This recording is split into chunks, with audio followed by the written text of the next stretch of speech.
something we hope you'll really like. You're listening to Creating Daily. There's something wrong with you. You know that? Because you and I are like a mullet. Sid is the business, so he's the front part of the haircut, and then I'm the party in the back. I think they're hilarious. Speaks to me. It's like he's saying what I'm thinking. What is going on, everyone? Welcome to another episode of Creating Daily. I'm your host, Billy Thorpe, and on today's episode, we're going to be talking about how do you build your podcast community? Not just your podcast audience, but your podcast community. I believe there's a big difference, and I'm going to see if my friend Kane Baron does as well. Kane is a phenomenal podcaster, phenomenal coach, mentor, and actually helps run one of the largest independent podcast agencies in the UK.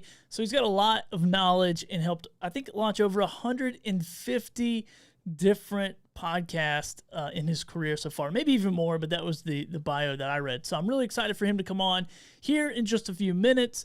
But before he does, I do have a couple of segments lined up. But before I do that, I want you to hit that subscribe button wherever it is closest to you. If you're watching on Bullhorn, if you're watching on YouTube, or if you're listening to this replay on a podcast player, find that follow button and hit that follow button, subscribe to the channel as we are bringing on creators of all kinds to inspire you in your creator journey every single day. Well, Monday through Friday, 2 p.m. Eastern time to be exact, and you can join us live or I upload the episode shortly after, but make sure you hit that subscribe button so you get notified of that. Oh, and already got somebody over here in the chat. What's up? The hat is back from Sid Meadows. Yes, Sid, the hat is back. It's not backwards though, and anytime I'm wearing a hat, just so you guys know, it's because I probably need a haircut. Or I'm just having a bad hair day, or I really just don't care. Maybe that's it as well. All right. Anyway, enough of my shenanigans. Let me get over to tool time and let's get it. What? It's tool time with Creating Daily. All right. So on this segment, I always share like a tool or software, something that I use as a creator. And I don't know if you can really see this in the screen or not, but these are the Shure SC215 Pros. These are wired earbuds. And they're the earbuds I use every single day. I wear these things for hours and hours and hours, and they're super comfortable. They did take a little time to get used to, but you can get them on Amazon. I think this price right now is like $89 or something like that. But go to onesheet.pro/BillyThorpe. You can see my affiliate link there because, as you guys know, that's one way to monetize. And you can see these are the black ones, and they're pretty awesome. I probably would have got the clear ones because there's people I know that have the clear ones, and I'm like, hey, put your headphones on. They're like, dude, they're here. And I'm like, oh, I should have got those because you wouldn't be able to tell I was wearing headphones. So anyway, all right, so that is my tool time for you. Now let's jump over to some creator highlights. Creator highlights. No cooking necessary, no assembly required. It's got to be funky. All right, today's creator highlight is brought to you by my friends over at Maven Coffee, so you can ditch that old brew that you got that is probably cheap and gross for you, and check out Maven. These guys are crushing it. This is small batch Colombian coffee. I talk about them all the time. They are amazing, all right? So that's all I can say about that. And I would not call myself like a coffee snob, but actually if it wasn't for Maven, I probably wouldn't be drinking coffee because I honestly didn't like it before. But check it out. It's super good. I know Sid over in the chat has had it. So please, Sid, drop all your good reviews there in the chat. Now, today's creator highlight goes to my friends Chris Stone and Jim Fuse. They are Amazon. They do a lot of creator stuff, but they're Amazon Live creators, and they're literally helping people overcome the fear of gear, and they're doing this through different types of interviews and creating different types of content over on Amazon Live. Now, if you're not familiar with Amazon Live as a creator, you should go check it out. And if your audience is big enough, it is a fantastic way to make some additional revenue every single day. I make revenue over there every single day, and I follow Dealcasters, and I just copy what they do because they crush it, and they're doing a fantastic job. So go check those guys out. It's dealcasters.live, and you can see their channel, you can see their page, and all that fun stuff. Super great guys, super great content creators as well. And here's what I often say is success leaves clues. So go find some people that are crushing it in whatever it is that you want to crush it in and follow what they do and make it your own. All right. So I won't get into just, you get what I'm saying. All right. So, but anyway, now let's move right on because I'm excited. I got my friend Kane on in the wings here, and he's going to come on. We're going to talk about building your podcast community. So without further ado, Kane, what's going on, my friend? How are you? I'm good. How are you? Man, I'm doing good. I kind of I don't even know why I have segments before. I blast through them as fast as I can. I drink too much coffee, and then I go sporadic on it. But anyway, probably not good podcasting. That good stuff. Dude, that Maven coffee, man, is so good. It is so good. Anyway, I'll get off of that. Man, yeah, well, look, thank you for having me. I appreciate it. Yeah, man. Well, I met you on Clubhouse, or we met on Clubhouse, I should say. You guys run rooms over there, I believe, every Thursday morning, my time, because you're in the UK. That's it, 2 p.m. UK time. So I think that's 9 a.m. Eastern. Yeah, I believe so. Yep. So, man, it is a good time over there. You guys are always bringing the value. You, your partner Tom. I can't remember the other gentleman's name that's in the middle of you guys. Alex. There we go. But yeah, you guys are always crushing it and doing a great job. And so you actually intrigued me because you're talking about building a podcast community. I believe it was a couple weeks ago now. And I was in the process at that time of launching a membership. And so you guys had touched on that a little bit as well. And I was like, man, I got to have you on the show and let's really dive into this subject. So I guess my first question for you, not that this is like a Q&A, we'll just kind of have a conversation, but is there a difference in an audience and a community? Or in your mind, are they the same thing? Yeah, they're definitely a different thing. The words can be used interchangeably, and I've probably been made that mistake, but they are definitely a different thing. You know, you can have an audience that people just observe you, but a community is something much deeper than that. And I think it's reciprocal because it's so easy, especially as a podcaster where there's no, there's the reviews, but there's no comment section and there's no live element. There's no back and forth. There's no, all you see is download numbers. I think it's very easy just to have an audience, but I think it becomes a community when you go that step further and you start being reciprocal and you're building a place for them to congregate, whether that is a Discord server, a Facebook group, on a premium content site, which I'm sure we'll talk about because that's how I would do it. And I recommend everybody to do it is having an actual paid for community, but they're 100% a different thing. Gotcha. So you're in your experience, and I know you guys have launched. I said 150. I think that was the last thing I read. Maybe more now. I'm sure it goes up every day. Yeah.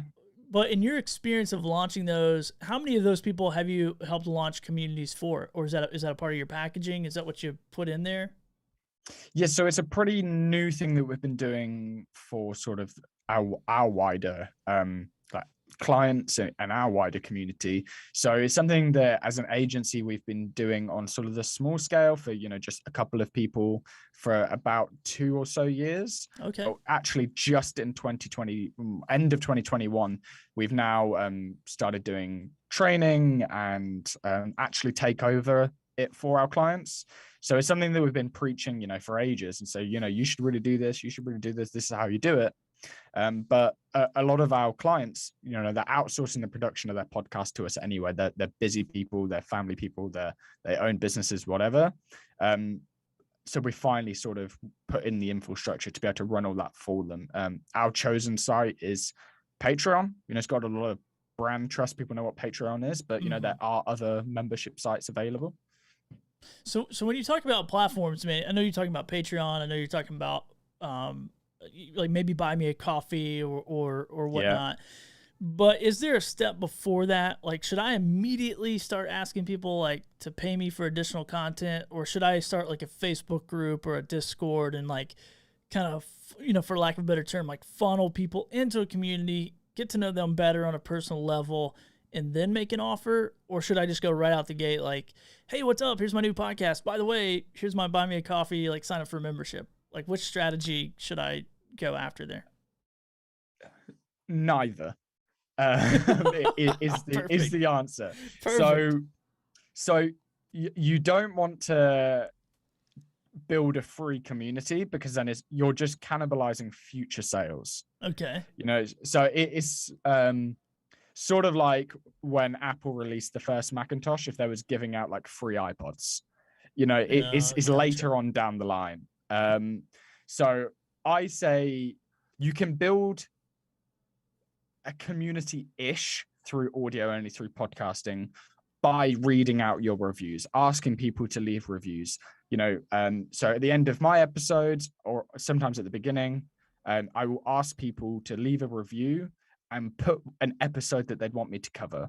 So I've got the Podcasters Podcast. So I do educational content for creators similar to you. And people might ask specific questions like, oh, I need a review on this microphone or this editing software, or how do I get guests? How do I monetize? Whatever.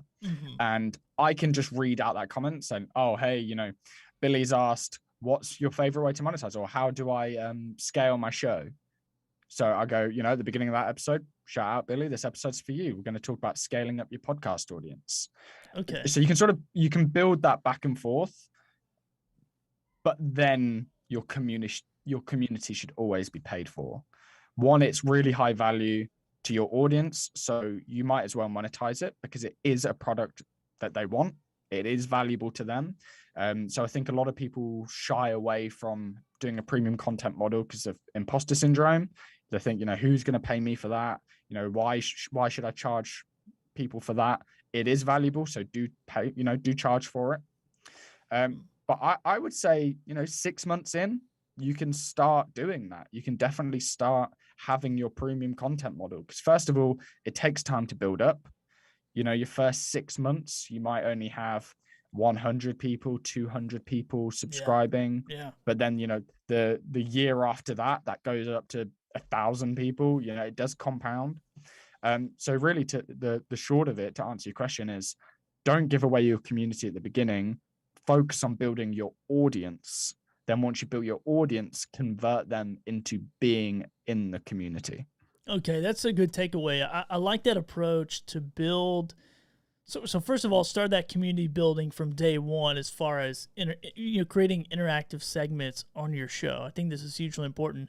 And I think for my fishing show, we probably did this, but it's actually probably by just mistake. It was probably just by listening to other podcast hosts that I was learning from and hearing them do it. And so I just with nothing in my mind of any return on that investment, I would just do that. Like, hey, leave us a comment, leave us a rating, leave us a review. And one thing that we started doing early on as well was we set up a Buy Me a Coffee, but it didn't have any membership stuff, no monthly commitments. It was just like, hey, if you enjoy this content and you want to support us as creators, feel free to buy us a coffee. And by the way, when you leave a comment, tell us what you want to know about on the show. And so we were able to generate, one, revenue, and then two, that engagement portion that we are missing, like with this live stream, where I can say, hey guys, leave a comment or whatever, and we can engage live, versus they're going to listen to this 3, 4, 5 weeks after I recorded or whatever for my fishing show. So I love that idea, man, to really keep that and have a purpose behind it. Because oftentimes I think as podcasters, we're just like, I just want them to hit that follow button, man. I just need them to hit the follow and give me a review so I can get some, clout in the podcast world of being, whatever. But man, I love that, Kane, that you said, like, start it from the beginning of creating and curating that conversation, because that is, in my opinion, the difference between a community and an audience. A community is that conversation back and forth, and an audience is just listening to me and kind of observing at their will. So all right, so we're talking about building that engagement a little bit. So how do you take that a level deeper? So you've been doing this for like 6 months. Now you're at the 6 month mark. Maybe you guesstimate that you have 300 or 400 subscribers. What's my next step? Straight away, I would create an ad for your own show. So, forget sponsors for now. And oh man, you hurt my heart, man. You hurt my heart when you say forget sponsors. I said yeah, I know. That's why I added the for now. But sponsor your own show, because this is the way that I personally see it, whether it's right or wrong, is you'll make a lot more money renting out like space, your real estate, to your clients, rather than like somebody else, like finding a sponsor that only some of the audience might have synergy with. So for example, you know, I could get Shure or Zoom, you know, all these audio hardware brands that do podcast equipment, audio equipment. Yes, they could sponsor my show and they might be useful to a lot of my audience. But what if everybody's already bought their first lot of equipment? Well, then actually, you know, there's not going to be a huge ROI there for the sponsor, and therefore they might not sponsor me for a lot of time, like continuously. Whereas every single one of my listeners likes me. Otherwise, they wouldn't be listening. Yeah. You know, they see value in the information I give them. So I'd way rather pay or have them pay me, say, £5, £10 every single month, or, you know, whatever currency you have every single month for more information. Because a microphone's great, but, you know, they could buy, you know, a microphone, a recorder, a ring light, whatever, and then they only need that once. Yeah. But the information on, like, how do I continually level up? How do I make sure I'm making the most money? I'm being the most time efficient. I'm on all the new platforms. I'm in the know. Well, actually, the information's way more valuable, and therefore they're more likely to pay for it. And that's my opinion, and what I've seen from my experience. So I would produce an ad, a really high quality ad for about 20 seconds. There's a mid-roll, goes in the beginning of your show, you know, just one you record once, and then you can, you know, keep using it, which is essentially the buy me a cup of coffee pitch. Yeah. Something along the lines of like, hey, look, if you enjoy listening to this show and you want more content and you want extra access to me, then for the price of a cup of coffee, you know, $5 a month, you'll get an extra episode each week, and you get access to my closed Facebook group where I do a live Q&A every month where I guarantee I answer your question, all for $5 a month. Go to, you know, bit.ly/Kane's podcast, and, you know, put the link in all of your show notes and just put that on every single episode that you do. You could run a launch promotion, which I know you did really successfully, to get those early adopters. Yeah. Reward your loyal fans for taking action. Always encourage that. But that's sort of the first step, and it's pretty simple. Just produce a effective 20-second ad saying why people should join your premium tier level. What are they going to get? And then leave it at that. That's the start. Gotcha. Yeah, man. Okay, that's really good. You know, I always think that too. And now that I've done both, so in the beginning, I went after sponsors. So that was the goal. I knew I just had this niche audience, a more pure audience, which I know I get like this fits some models, doesn't fit some models. So I'm not the end all like sponsor guy. However, I made a lot of money off sponsorships, and we've built a lot of amazing relationships with those sponsors as well. And so for us, it was a little bit of the opposite. It was a little bit of go get those sponsorship relationships, build that line of revenue first, and then phase 2 is now just a few weeks, or actually 3 weeks ago today. Hey, we're going to launch this membership, and now we've had over 160 something people sign up, and it was that. I believe and we probably could have done this way earlier. I mean, I think to your point, it's like you don't have to wait 24 months like we did. You can, I mean, it's literally been 24 months since we launched our first podcast, and now we're on episode 3 of our additional content. I'm like, man, we probably could have done this 6 months in and been building over the last year and a half versus, you know, now trying to go, okay, cool, let's get people in. So yeah, I'm with you on that, man.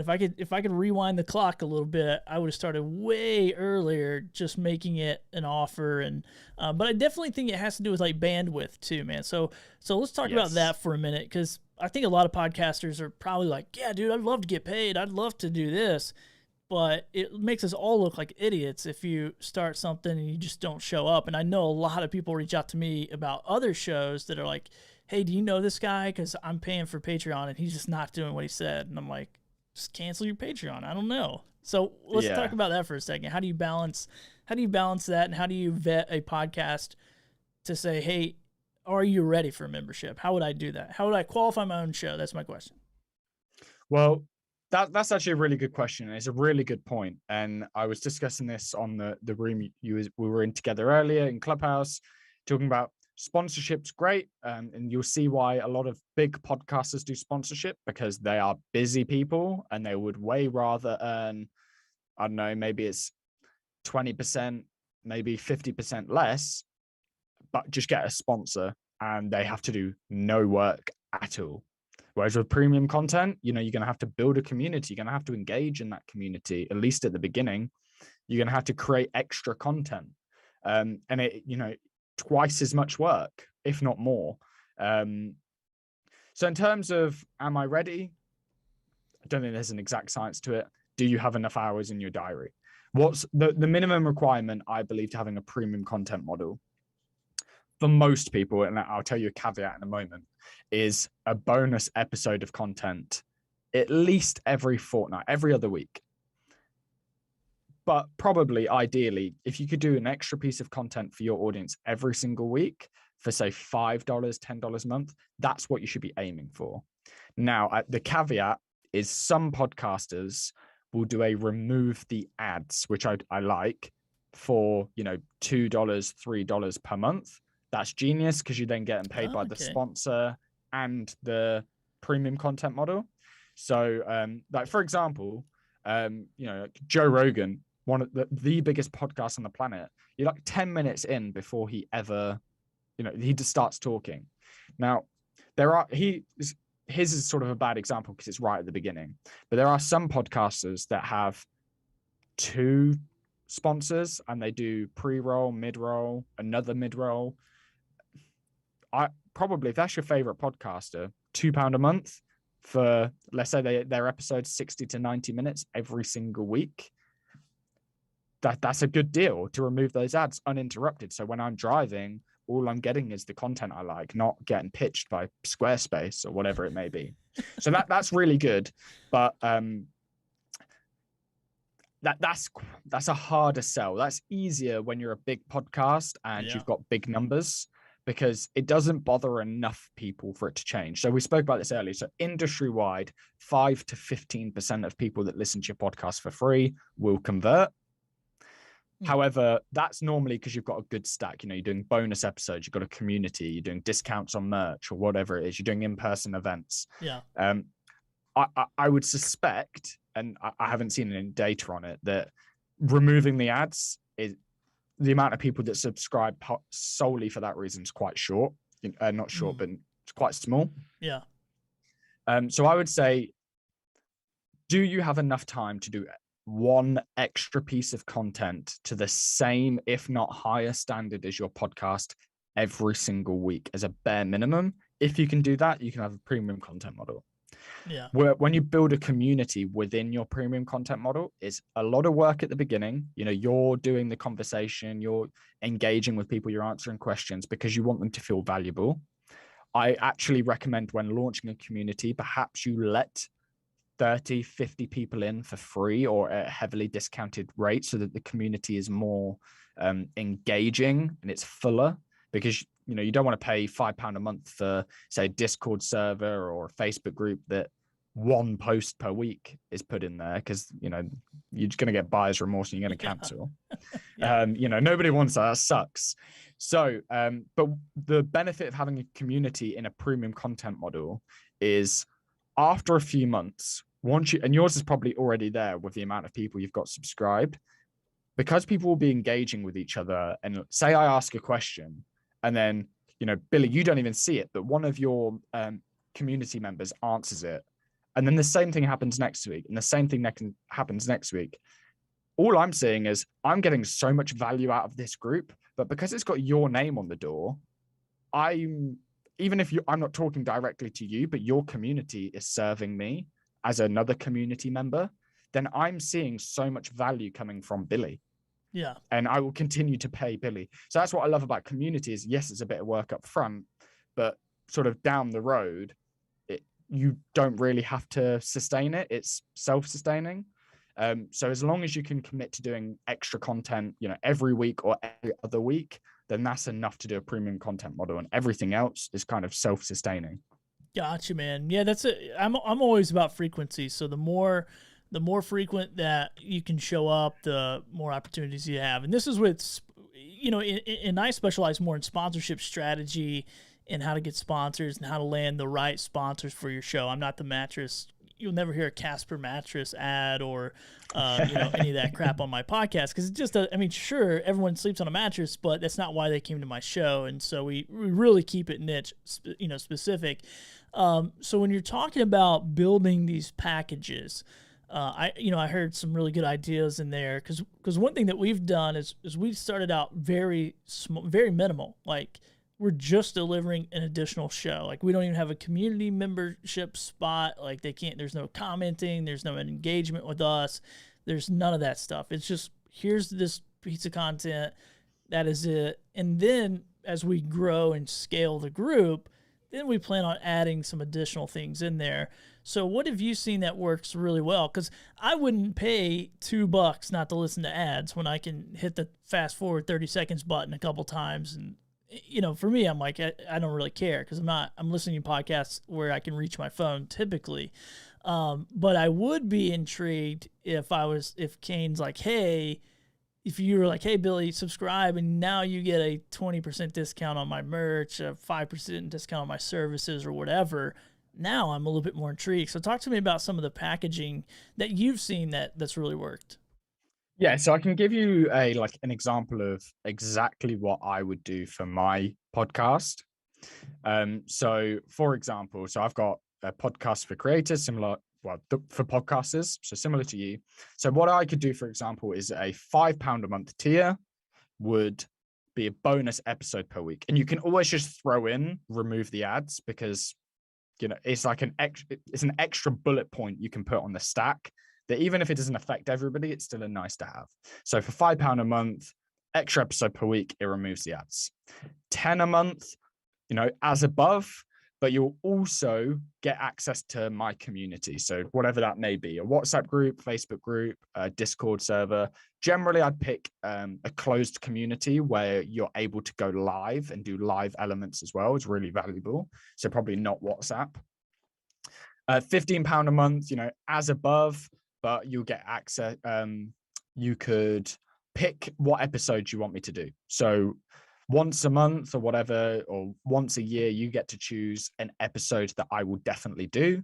And as well as that, I will do a monthly Q&A where I guarantee I answer your question. And then a £25 a month tier could be something like discounts on my training, products and services, as well as everything above, as well as, a once a year or a twice a year meetup. And then £150 a month tier, everything else, but also you get training with me one-to-one once per month. Okay, gotcha. Wow. So, and that's sort of a tier that I've seen work quite well. And we look after a health and safety podcast where their tiers start at £27 a month. And it's a community. It's just a closed community where they get one call with the host per month, which is half an hour. And they do one virtual event, like live stream each month, which is normally just a couple of hours, which is a masterminding session. So they have a keynote, and also they just mastermind with each other. I don't know exactly what they talk about because I'm not a health and safety professional, but he's managed to fill it. So it's just a really nice guy from Peterborough, which is where I'm from, which is a really small city in the UK. And he has some of the biggest executives from people like Caterpillar, like billion-dollar companies, and like construction companies and things like this, and they'll pay £27 upwards to essentially be in a Facebook group, get a 30-minute call once per month, and a mastermind session once per month. So now this. Oh, go ahead. Sorry. Well, I was going to just chime in here for a second and ask this question, because I guess it depends on your bandwidth, man. Because we signed 160 people in our membership already.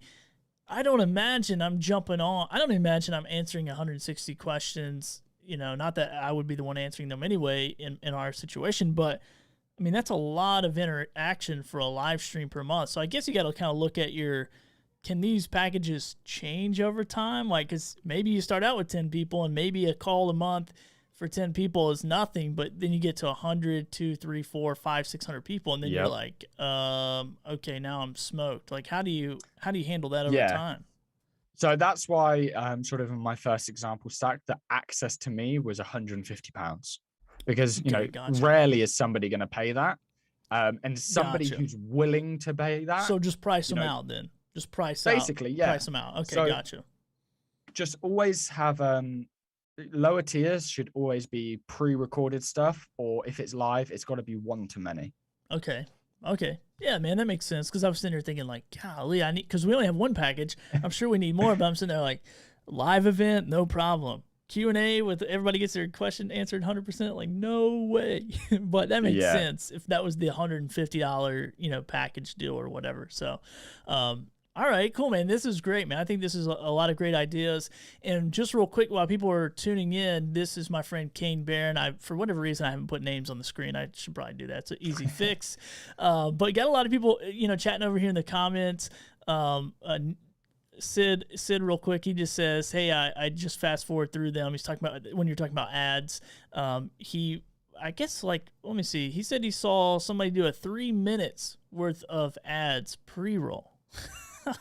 That's a lot. Yeah, that's a lot. And then Nee is just over here talking about how he hates YouTube ads, so he pays for YouTube Premium, and he gets a lot of ads on the TV, that kind of thing. So I do think there is an argument to be made for content creators to, keep out the sponsorship deals, especially if they don't make any sense. I mean, my thing is, ours make so much sense for our show. It just becomes it becomes a segment of the show that just flows. Like it's a very entertaining segment, blah, blah, blah.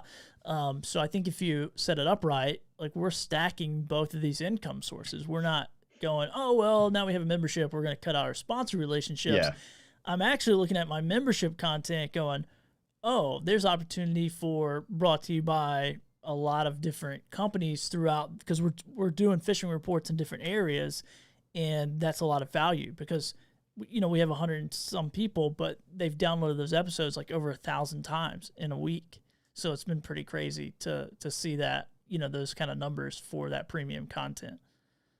Definitely. And look, this is something that's, I should be clear that I sort of have my hierarchy of how I like to monetize content, but the stack is the important thing. So I always refer to your podcast as being an asset class, and you can compare it to, say, let's say I invest in property. So I've got, a buy to let, I'm renting it out. Like at best, I've got one income stream, a family is paying me rent each month for my house. If I've got a podcast, I can have merchandise, sponsorship, affiliate links, premium content. People can, get to know me through my podcast and then come and buy my products and services, call that trickle down revenue. That's 5 income streams that are just all stacked and none of them conflict. Yeah. It's like the perfect business. I sit in my small room, I talk into a microphone, and you got various income streams, diversify yourself. So 100%, I think it's really important that people build their stack, and you do one at a time. It does take time to get up to that, but definitely having multiple is really important. And on your point of sponsorship opportunity within your premium content, absolutely. So it's not, we don't have like a monthly premium content model, but we have a podcast mastermind. So we do online education for podcasters, got a podcast agency, and we've got a mastermind.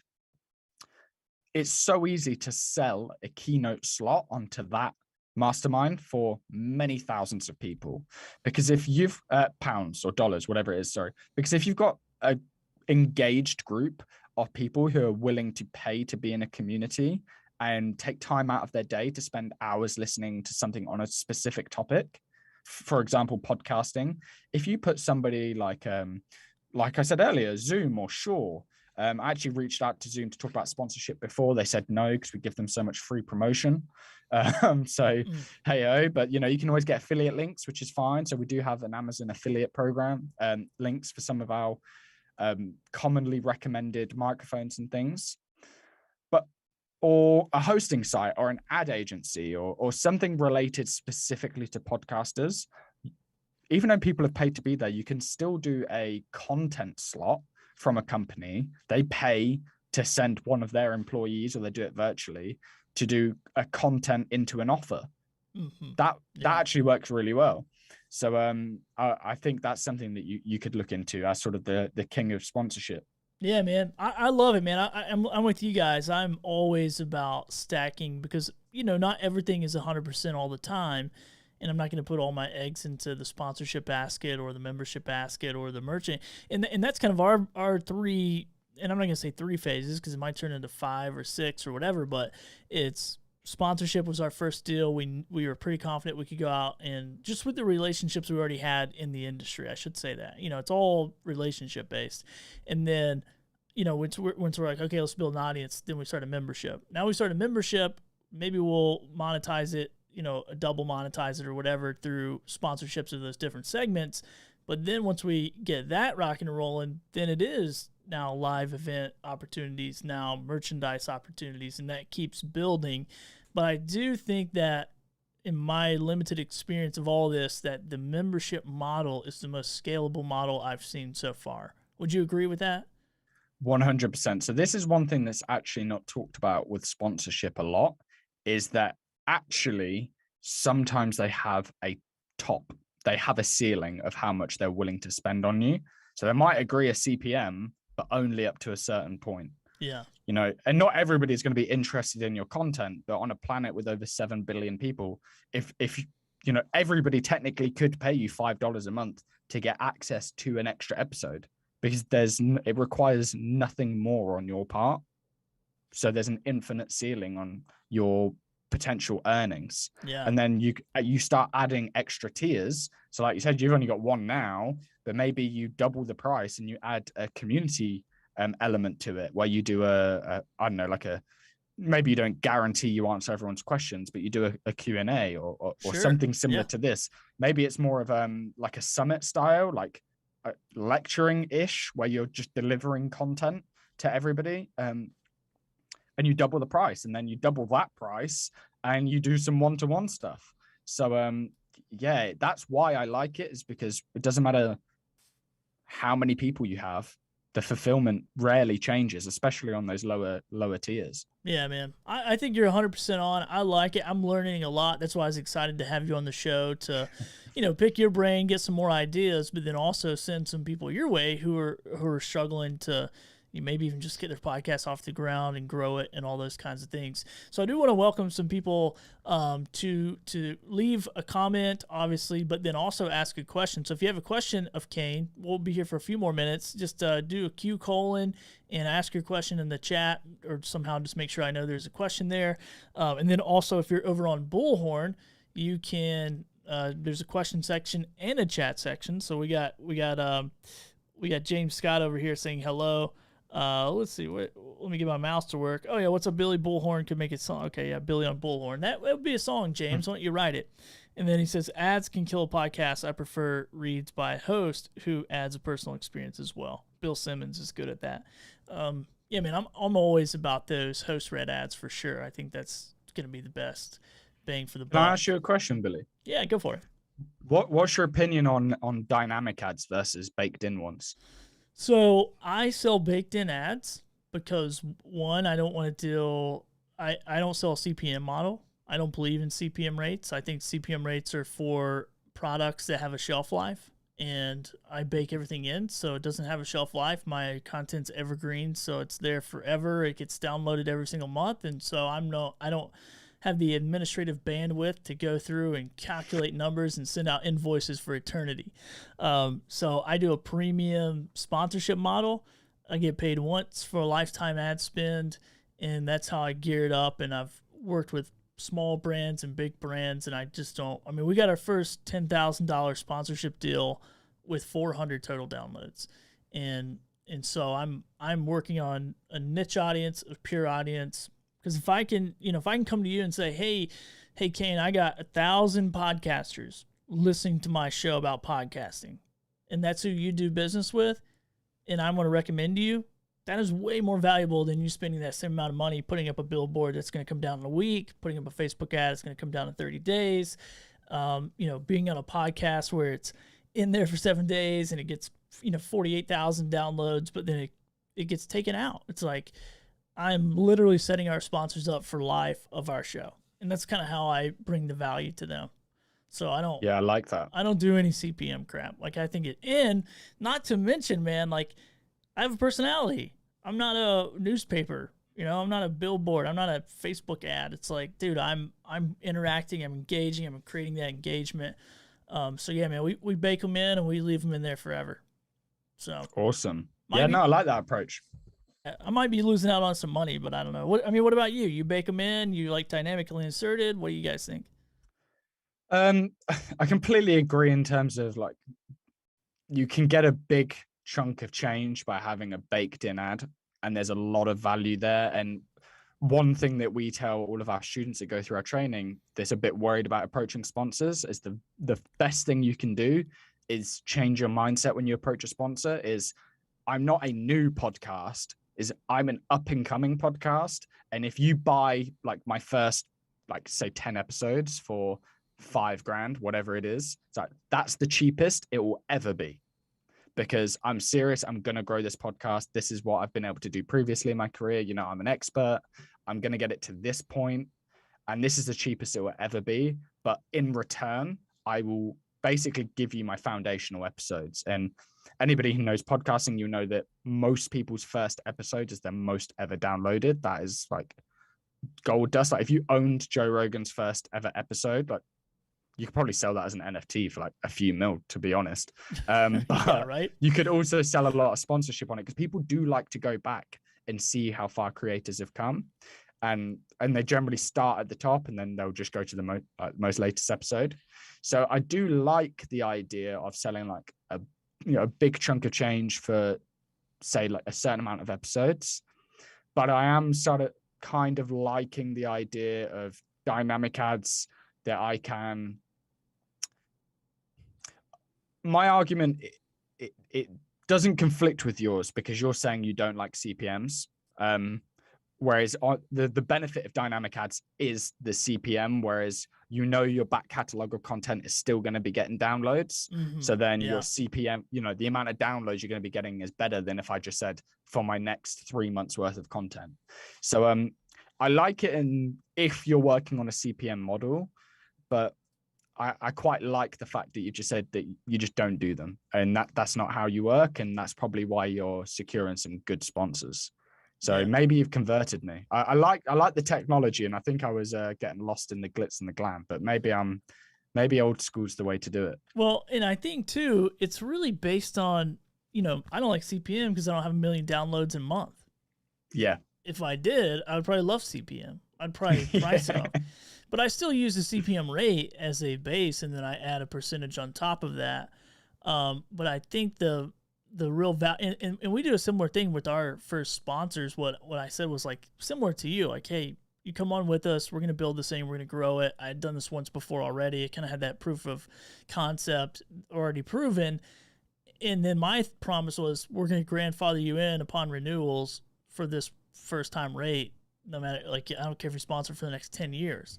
And so now we have a couple sponsors signing 52-week episodes versus 3 months, 6 months, 12 months. They're signing 12 months.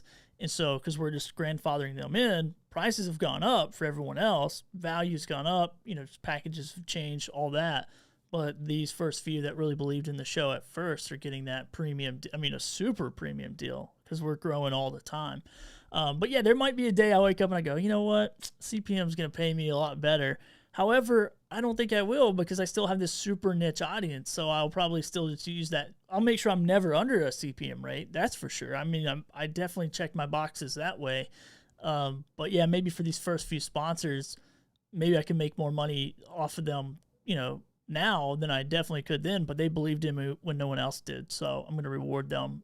And that's that relationship aspect of it, right? That's why they have a whole segment on our show. And that's why we're really like giving them the works when it comes to promoting and all that kind of stuff, and vice versa, man. They promote our show just as much as we do. So it's, really? Yeah. That's, one of the benefits early on. They were just like, hey, if we didn't post on LinkedIn or Instagram and tag them in it, they were like calling us like, hey, where's the post? We want to share it. And so we have those types of sponsor relationships, but it's because we vetted it out to say, hey, we want the very best relationships here. So, yeah, man. So that's kind of my philosophy. I would spend all day just nerding out on sponsorship talk. No, I love it. But cool, man. Let's see. I don't know what that question means by James. It says, did CPM will never do it again. Oh, he did CPM and will never do it again. So yeah, that's, and I'm not going to say never. I mean, I might start a show that really rips and it's like, okay, this is easy. It's because I get what you're saying. You could sell your past episodes over and over and over and over again. That's it. It's going back to that like investing in property analogy. Like once one tenant leaves, I'll put another one in there and they're going to keep paying me my rent. Yeah, and of course, and I think the difference that I think is like talking about building community. I'm trying to build that whole entire ecosystem to where when I make that first phone call the first year, or at the beginning of the year, I'll spend 2 weeks at the end of the year setting up the first of the year, and basically try to solidify all sponsorships for the entire year. And I'm not chasing around or trying to go on Podcorn or this, that, or some broker and getting the work around or whatever. So I don't know. Who knows? There's no right or wrong answer. It just depends on what you like to do, I guess. Definitely.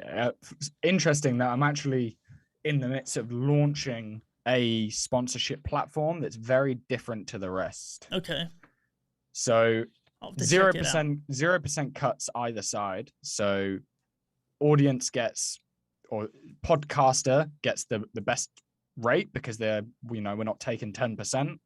Not taking anything off of the sponsor, so they're going to get a better return on investment, and they're more likely to do it again. So it's going to be sort of like a job board style. So straight into your email inbox, you get a bunch of like 5-6 different listings of potential sponsors who are interested in your show, and then you get to reach out to them, and then the rest is from there. We'll negotiate rough rates, but you guys can further negotiate your deal because we're not taking a cut. We don't actually care whether it's on our platform or if you do it separately. If you're a really good negotiator like you are, you'd find that stuff useful. Is that a membership pricing to get into that world? Is that what it is? No, so because it's a mailing list, it will just have the email sponsored. Oh, gotcha. Oh, okay, gotcha. Yeah, that's awesome. And then if the sponsor wants to appear at the top of the list, then maybe that's another stream. But at the moment, it's not going to be monetized. We're in pre-launch, probably be launching in a couple of weeks. But yeah, so we'll see what happens with that. But I'm hoping that that's going to help podcasts, because I know what you mean. Things like Podcorn and a lot of these other brokers, you end up getting a CPM of like £5, $10. Makes no sense. Like a fraction of what the industry rate is, and the industry rate's not great anyway. Yeah. So hopefully that changes things. Yeah, man, I want to make dollars, not pennies. So I'm like, that's it. I'm trying to figure that out and build those really good relationships and renew over and over and over and over and over again. And it's based on quality of community, not quantity of downloads or listens. So man, I'll have you back on then. I would love to dive into more sponsorship talk. That would be super fun. I don't think I've had anybody on.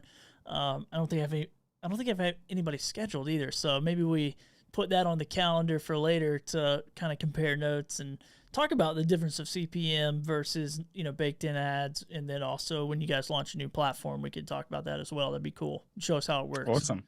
Yeah, absolutely. Love to. All right. Well, Kane, is there anything that we didn't talk about as far as communities that you wanted to share that we didn't set you up to say?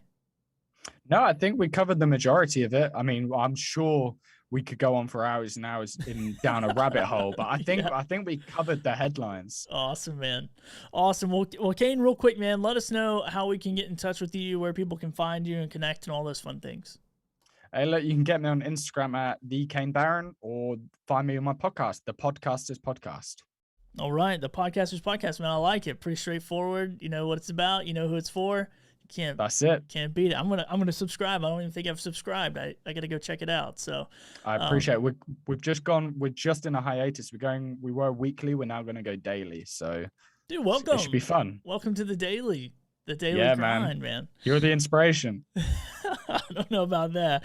But yeah, it's gonna be fun. Well, Kane, I really appreciate you, man. Thanks for jumping on, and we'll talk to you a little later. Appreciate that. Appreciate it. Yep. Thank you. All right, guys and gals, that is it for today on Creating Daily. Such a fun conversation. So there you go. Start focusing on building that community. A couple of the takeaways that I had was, one, to really build that community from the very beginning. So even on this show right now, hey, go subscribe to the podcast, go follow the podcast, shoot me an email, go to onesheet.pro/BillyThorpe and send me an idea. If you get a question, I'll answer it on the show. I really like that concept. I think it's great to start building that relationship, that community. So I'm 1 month in, so 5 months I might have a membership lined up for you guys. But if you haven't already, please do subscribe either here on YouTube, on Bullhorn, or if you're listening to the replay on a podcast player, hit that follow button and join me tomorrow. I got my co-host, my friend Sid Meadows on the show tomorrow, because tomorrow's Friday. Always love having a co-host on the show. And so he's going to be on. We're going to be talking about how do you set up a creative collaboration. He and I have both been collaborators with each other, and we've also been collaborators with other people, ones that went really good, ones that went really bad. We're not going to get into details, but maybe we'll share some lessons learned and give you some tips on how to work with other people, other creators, on these projects. That way you can make the most of it, have the most amount of success. All right, we'll see you tomorrow. Thanks so much for watching. 2 p.m. Ready? Go. Mark it on your calendar for tomorrow. See ya.